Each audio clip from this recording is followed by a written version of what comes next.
Cette formation autour de la communication positive au service des relations constructives dans le temps, c'est une formation qui s'adresse aujourd'hui à tout collaborateur de la Poste, manager ou pas, parce que nous sommes dans des environnements complexes, avec des changements permanents, des transformations, qui génèrent des émotions et qui impactent et la performance et la qualité de vie au travail.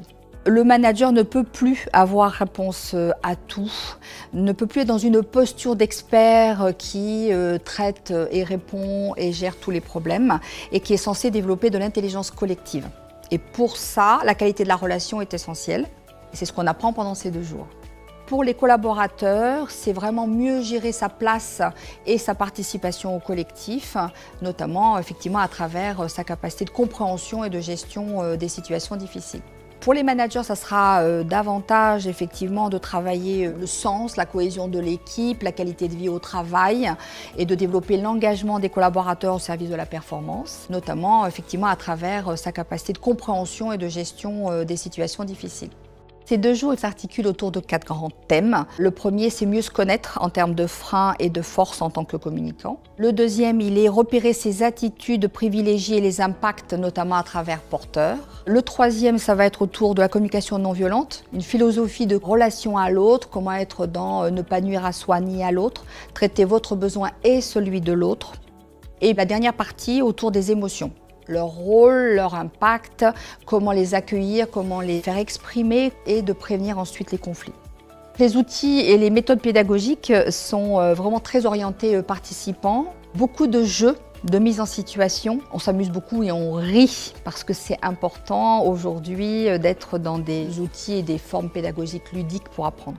Dans mon environnement quotidien, les exemples de mauvaise communication qu'on peut avoir, elles sont essentiellement basées sur le fait qu'on ne va peut-être pas percevoir les émotions des personnes qui vont être dans notre entourage ou dans notre environnement. Donc le fait déjà d'être capable de décoder les émotions chez nos collaborateurs ou chez les gens qui nous écoutent, ça permet aussi de s'adapter et puis de faire passer le message en fait au bon moment, c'est-à-dire au moment où ils seront réceptifs au message.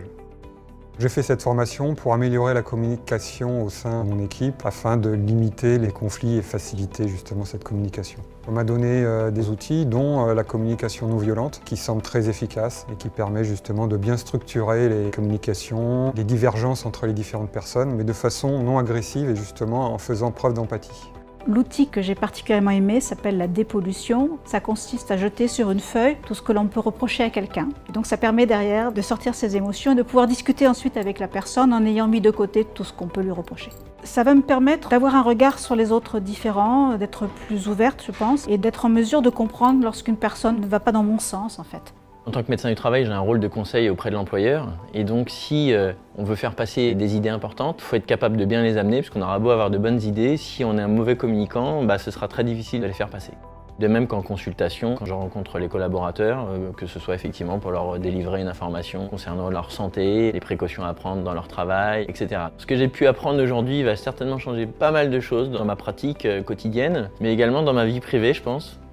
Si je devais vraiment faire une phrase de conclusion, ça serait « continuer à fonctionner comme aujourd'hui, mais avec plus de conscience ». Vous y resterez moins longtemps, ça sera moins douloureux pour vous et pour les autres. Et si à certains moments, vous voulez utiliser les outils qui ont été vus pendant ces 2 jours, testez-les, ça vaut le coup.